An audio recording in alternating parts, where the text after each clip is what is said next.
Welcome to Mock Trial Masterclass, your guide to controlling the courtroom. I'm Luke and I want you to be a mock trial master. Let's talk about how you can make that happen. I've made a couple videos in the past going over my mock trial pet peeves, the things I can't stand to see, the things that get me really angry and upset during a round. In this video, we're going to do the opposite. We're going to go over my top 5 mock trial green flags. These are the things that I see a team do during a round, whether it's my own team or a team that we're facing, or I'm watching something on YouTube and it gets me super excited. And if I'm scoring a round, I'm giving a 10 and man, it just gets me really fired up. That's what this video is going to be all about. So let's go ahead and hop into the list. First up, I get really excited when I see an attorney during an objection return to the rule. Now, if you guys have been following me on here for a while, or if you've read my book, you know I talk all the time about this idea of returning to the rule, or RTR as I call it, when you're dealing with objections. And all that means is that when you're responding to an objection, when you're arguing an objection, you have to return to the rule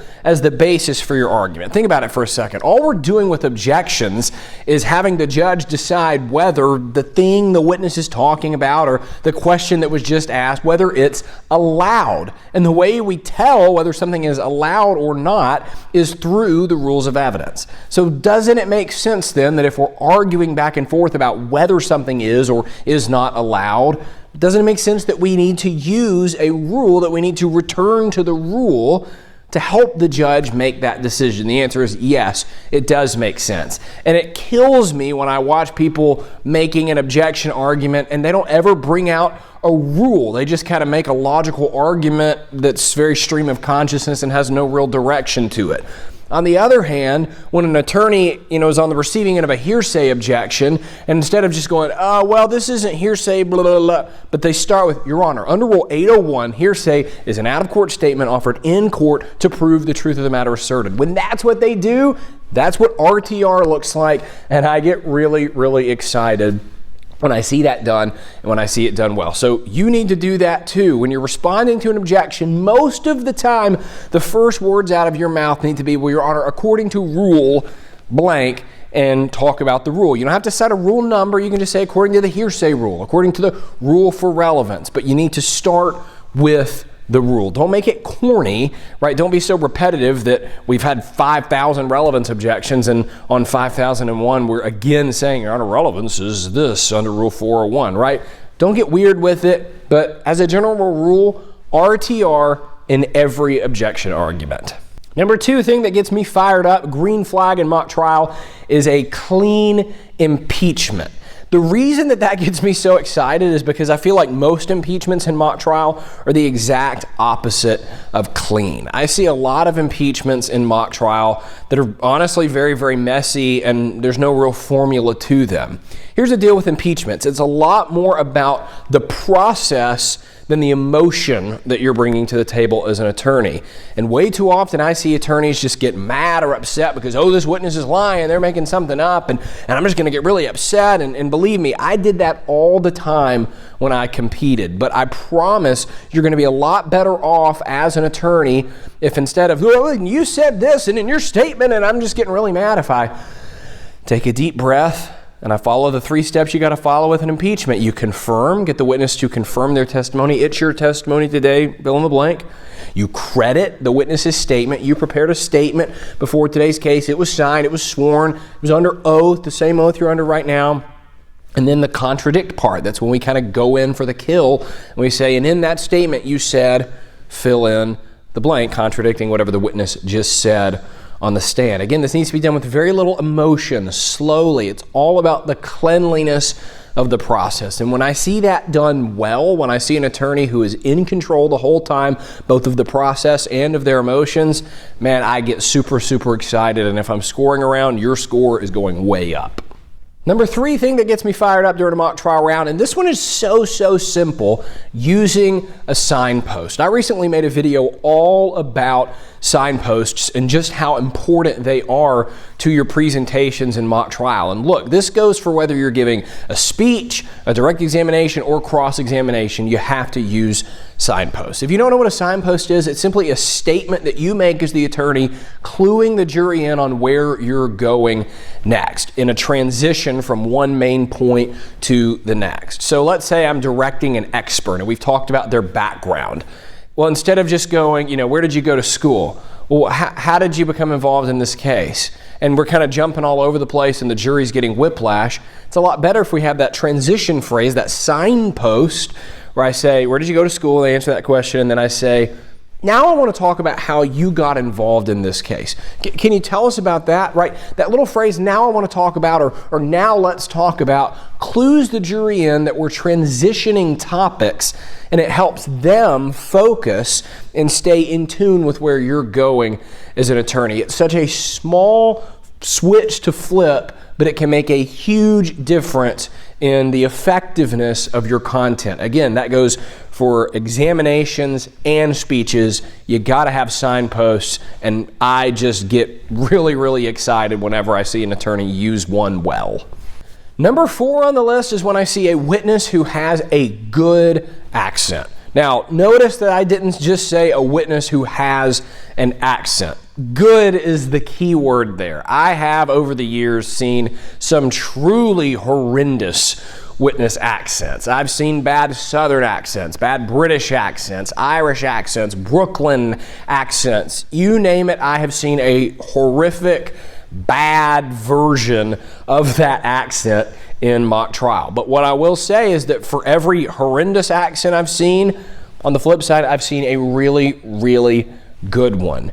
And the thing is, when you as a witness are able to bring a really, really good accent to the table, then it makes a huge difference in how compelling your character is that you're presenting.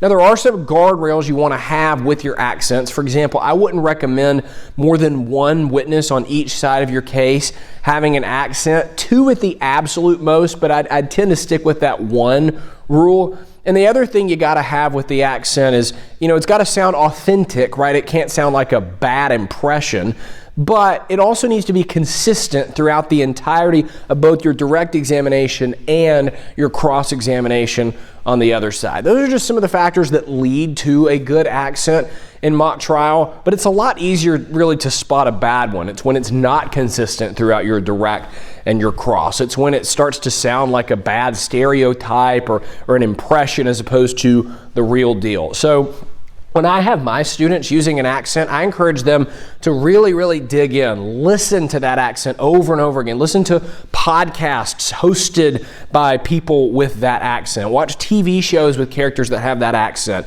And then also study the nitty-gritty, read about the accent, read about the way that certain words and phrases are put. It doesn't all have to be listening and gathering things by that. Certain accents have certain principles that they tend to follow. So go do some research, read about that. And when you do, it really, really pays off. And I'm not the only one who loves this stuff. Your scores as a witness will go way up across the board, whether I'm judging your round or not, if you have a solid, really, really locked in accent. But again, not all accents are created equal. It's got to be good for it to achieve the things that we're talking about here. Before we hop into my 5th and final mock trial green flag, I want to remind you guys that I offer mock trial coaching both to individual competitors and teams at all levels of mock trial. I'm talking high school, AMTA, and college. I've even coached middle school competitors and teams before, and I love doing it. We can spend the time doing whatever you want. I can listen to your performances, your speeches, your crosses, your directs, and give you feedback. I can help you brainstorm witness characters, brainstorm themes. However you want to spend the time, it's up to you. You just got to click the link in the description below to get the process started of scheduling a time together. I would love nothing more than to help you out and to work together. It's always super fun. So let me know if that's something you're interested in by clicking the link in the description below. All right, 5th and final mock trial green flag is when an expert puts the cookies on the bottom shelf. What in the world do I mean by that? What I mean by that is an expert is often dealing with really complicated terminology and information, and in a way, it's kind of up on the top shelf where the jury can't reach it. Even in mock trial where you're dealing with real-life lawyers oftentimes as your scorers, this uber scientific stuff that experts deal with is going to be way out of the reach most of the time of the jurors that you're dealing with. So it's really, really effective when an expert is able to use a really big phrase and then come back on the tail end of that and say, here's what that means. It's really not all that complicated at the end of the day. That's what I call putting the cookies on the bottom shelf, bringing them down to the level where no one can reach them to a level where everyone can reach them. And really, really good expert witnesses do that repeatedly throughout their direct examination. Let me give you an example. I can remember coaching a team years ago, and we had an expert witness who was dealing with a type of gastroenterology procedure called an esophagogastroduodenoscopy. Do you know how many times I had to repeat that word back in the day to be able to memorize it like that? Right, and so if this witness had just taken a stand and said, yes, we had the patient and we performed an esophagogastroduodenoscopy and here's what we found, right, I am instantly lost as the jury. What was that enormous word you just used? What does it mean? How do these results connect to that? I'm lost, I'm overwhelmed, I'm checking out. But that's not what we did. What we did instead was we had this witness say, we performed this procedure, and what we call it is an esophagogastroduodenoscopy. And that's a really big word, and here's all that means. It means we take a camera and we put it down the patient's throat, and that allows us to see inside their stomach. It's very simple here, right? Do you see what I did there? Not only did I slow way down, right? It wasn't just this big thing I breezed past and hoped everyone kept up with me. I slowed down, and at the same time, I took the time on the tail end to explain exactly what I'm talking about and simplifying it for the jury. That's exactly what I'm mentioning here, what I'm going after here when I say that this is one of my mock trial green flags, when I say that it's something that gets me really fired up and excited when I see it done well. That's the name of the game for experts, is taking complicated scientific information and breaking it down to a level that everyone can understand it. Taking those cookies from the top shelf where no one can reach them and putting them on the bottom shelf where everyone can reach them.